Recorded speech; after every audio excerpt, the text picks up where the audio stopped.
దేవుని సన్నిధిలో ఒక దినం గడపట 1000 దినముల కన్నా శ్రేష్టమని బైబిల్ వాక్యం ఉంది.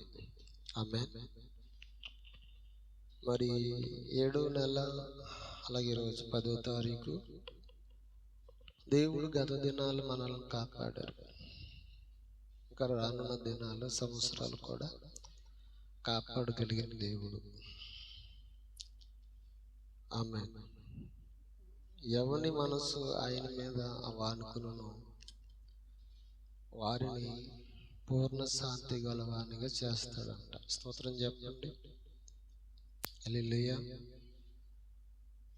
యెషయా గ్రంథంలో 26వ అధ్యాయంలో మనం చూడొచ్చు, ఎవని మనసు ఆయన పైన ఆనుకును వారిని పూర్ణ శాంతి గలవానిగా చేస్తాడంట. చూడండి ఆ మాట, యెషయా గ్రంథం 26:3 ఉన్నది ఆ మాట. ఎవని మనస్సు నీ మీద ఆనుకును వానిని నీవు పూర్ణ శాంతి గలవానిగా కాపాడుదు. ఏలయనగా అతడు నీ యందు విశ్వాసముంచి ఉన్నాడు గనుక. ఆమేన్. చూసారా, ఒకటి మనసు ఉన్నదంట, రెండోది ఆయన యందు విశ్వాసం కలిగి ఉన్నాడు గనుకను అతడు చెప్పండి కాపాడబడుతున్నాడంట. రెండు, పూర్ణ శాంతి గలవానిగా ఉన్నాడంట. స్తోత్రం చెప్పండి. ఈ రోజున మరి దేవుని వాక్యం చెప్తుంటే ఎవని మనసు ఆయన మీద ఆనుకును. బైబిల్లో ఒక మాట ఉంది, యాకోబు పత్రికలో 5వ అధ్యాయంలో, మీలో ఎవరికైనా శ్రమ కలిగిన ఎడల ఏం చేయాలంట? ప్రార్థన చేయాలి. ఏం కలిగితే? శ్రమ కలిగినప్పుడు మీలో ఎవరు ఏం చేయాలన్నాడంటే ప్రార్థన చేయాలి. సంతోషం కలిగితే ఏం చేయాలంట? అమ్మా కీర్తనలు పాడవలెను. ఆమేన్. చూడండి, మీలో ఎవరికైనా శ్రమ కలిగినప్పుడు ఏం చేయాలంటే ప్రార్థన చేయాలి. ఇబ్బందులు వచ్చినప్పుడు ఏం చేయాలి? ప్రార్థన చేయాలి. శత్రువు శోధించినప్పుడు ఏం చేయాలి? ప్రార్థన చేయాలి. హల్లెలూయా. అది శత్రువుల విషయంలోనైనా, కుటుంబ పరిస్థితుల విషయంలోనైనా, ఆరోగ్య విషయంలోనైనా, అప్పులు బాధలు వలనైనా కలిగి ప్రతి శ్రమను గూర్చి చెప్పండి చేయగలిగింది ఏంటంటే ప్రార్థన మాత్రమే. హల్లెలూయా. బైబిల్ గ్రంథంలో మనం ఒక మాటను చూడొచ్చు, ప్రార్థన పరిస్థితులని మార్చగలదు అని. ఆమేన్. ఏం చేయగలదంట? ప్రార్థన పరిస్థితులను మారుస్తుందంట. మనం చూడొచ్చు 18వ కీర్తనలో మనం చూడొచ్చు, దావీదు గారు చక్కగా 18వ కీర్తన 3వ వచనంలో మనం చూస్తే అక్కడ ఒక మాట, నా కీర్తనీయుడైన దావీదుకు నేను మొరపెట్టగా చెప్పండి ఆయన నా శత్రువుల చేతి నుండి నన్ను రక్షించును. స్తోత్రం చెప్పండి. దావీదు ఏం చేశాడంట? అమ్మా, ఈ కీర్తన గ్రంథము 18వ అధ్యాయంలో 3వ వచనం చూస్తే, కీర్తనీయుడైన యెహోవాకు నేను మొరపెట్టగా ఆయన నా శత్రువుల చేతిలో నుండి నన్ను రక్షించును. ఆమేన్. మరణ పాశములు నన్ను చుట్టుకునను, భక్తిహీనులు వరద వలె పొర్లు వలె అంటే వరద వలె నా మీదకి పడి బెదిరింపగలను. పాతాళ పాశములనంట నన్ను అరికట్టినంట, మరణపు టురులు నన్ను ఆవరించినప్పటికీ. స్తోత్రం చెప్పండి. ఎంత భయంకరమైన పరిస్థితి దావీదు గారికి సంభవించింది. మరణం అనేది కూడా అతని ఆవరించుందంట. స్తోత్రం చెప్పండి. నిజము. ఈ రోజున దావీదు శత్రువు విషయంలో దేవునికి మొరపెట్టాడంట. ఏమని మొరపెట్టాడు? శత్రువుని చేతి ఇచ్చల నుండి నన్ను తప్పించుము అని మొరపెట్టినప్పుడు దేవుడంట దావీదు పక్షముగా ఉండి దావీదునంటే ఏం చేశాడంటే మరి తప్పించి కాపాడాడంట. స్తోత్రం చెప్పండి. ఒకటి ఎవరి నుండి కాపాడాడంటే దేవుడు ఏదో విధముగా ఎవరొకరిని మన మన పక్షంగా నిలవబెడతాడు. ఆ దినముల యందు దావీదు గారి పక్షమున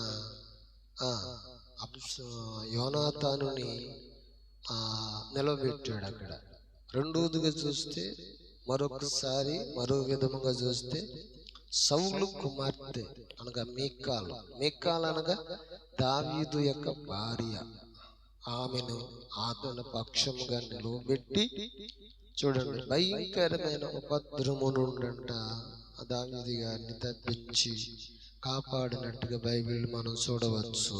స్తోత్రం చెప్పండి. అలాగా అనేక పర్యాయములు మనం చూడొచ్చు. మన శ్రమ కలిగినప్పుడు అతడు ఏం చేసేవాడంటే ప్రార్థన చేసేవాడంట. చూద్దాం ఆ మాటని. కీర్తన 18:6 చూస్తే, నా శ్రమలలో నేను యెహోవాకు మొరపెట్టి తిని నా దేవునికి ప్రార్థన చేసి తిని ఆయన తన ఆలయములోనంట ఆలకించి నా ప్రార్థన అంగీకరించి నా మొర్ర ఆయన సన్నిధిని చేరి ఆయన చెవులలోనికి వెళ్ళి దూరుకుంటూ వెళ్ళిపోయిందంట. హల్లెలూయా. ఎక్కడ?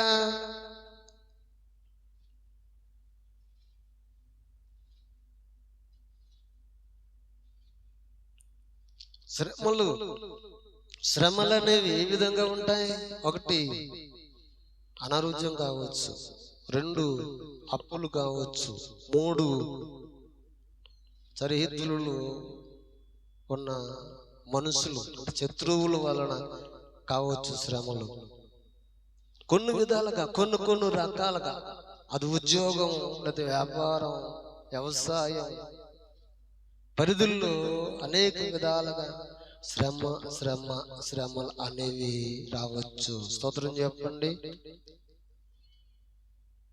నిజమే కదా. అట్టి శ్రమలలో దావీదు గారు దీని నిమిత్తం దావీదు గారికి శోధన, దీని నిమిత్తము దావీదు గారికి శ్రమ అని అంటే ఎక్కడో గొర్రెలు కాల్చుకుంటా ఉండేవాడు. హల్లెలూయా. కానీ అట్టి దావీదుని దేవుడు తీసుకొచ్చి ఇజ్రాయేలు పైన రాజుగా నియమించాడు. అంతకుముందు రాజు ఎవరు? సౌలు. నిజమే కదా. ఆయన తలపైన రాజవస్త్రమును ఆయన తలపైన రాజకిరీటమును తీసివేసి దావీదుకి దేవుడు ఎప్పుడైతే ఇచ్చి ఉన్నాడో ఆ దినము నుండంట సౌలు దావీదు మీద ఏం పెట్టాడంటే పగ పెట్టాడు. స్తోత్రం చెప్పండి. అమ్మా ఏం పట్టాడంట? పగపెట్టాడు.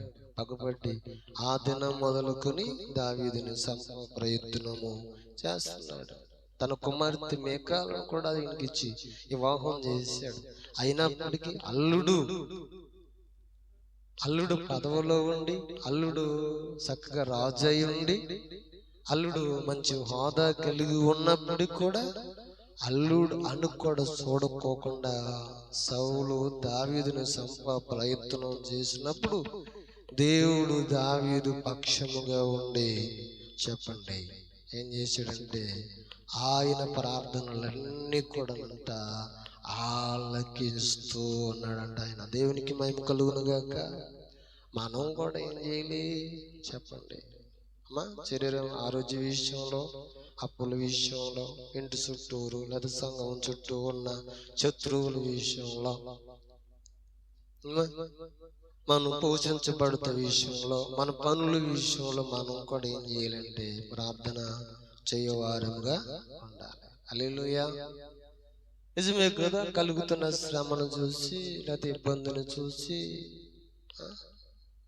దండెత్తు వస్తున్న మనుషులు, యుద్ధ పంతులతో వస్తున్న ఆ మనుషులు, ఆ శోధనను చూసి మనం కృంగిపోతే బైబిల్ అంటుంది సామెతల గ్రంథంలో ఆ మాటను మనం చూడొచ్చు. 24 కమ్ముల 10 అంటున్నాడు. ఏమన్నాడంటే 24 సామెతల గ్రంథం 24:10 అన్నాడు, శ్రమ దినమున నువ్వు కృంగిన ఎడల శాత కానవారం అవుతామంట. దేవునికి మహిమ కలుగును గాక. కృంగిపోకూడదు. మనం ఏం చేయాలి అమ్మా? ఇంటి పక్కన లేకపోతే మార్గంలో లేకపోతే పొరుగువాడు శత్రువు మనకు విరోధంగా మనమే దాడి చేయవాడుగా ఉన్నప్పుడు మనం మోకాళ్ళు వేసి దేవునికి ఏం చేయాలంటే ప్రార్థన చేసి దేవునికి అప్పగించే వారముగా మనం ఉండాలి. స్తోత్రం చెప్పండి. అలాగే దేవునికి అప్పగించే వారముగా ఉండాలి. ప్రార్థన చేస్తే మనకు కలిగే లాభం ఇర్మియా గ్రంథంలో మనం చూసుకోవచ్చు. ఒక మాట చూడండి, ఒక మాట, మనం దేవునికి అప్పగించి మనం మోకాళ్ళు వేసి ప్రార్థన చేస్తే దావీదులాగన దేవుడు ఏం చేస్తాడంటే దావీదు నడిపించాడు కదా. అక్కడ చూడండి ఒక మాట, దావీదు నడిపించాడు. ఈ రోజున నిన్ను కూడా మరి మనల్ని కూడా నడిపించడానికి మన దేవుడు సమర్థుడు. స్తోత్రం చెప్పండి. చదవండి ఆ మాటను చూద్దాం. ఇర్మియా గ్రంథంలో ఇర్మియా గ్రంథం 1వ అధ్యాయం 19వ వచనంలో చూసినప్పుడు, వారు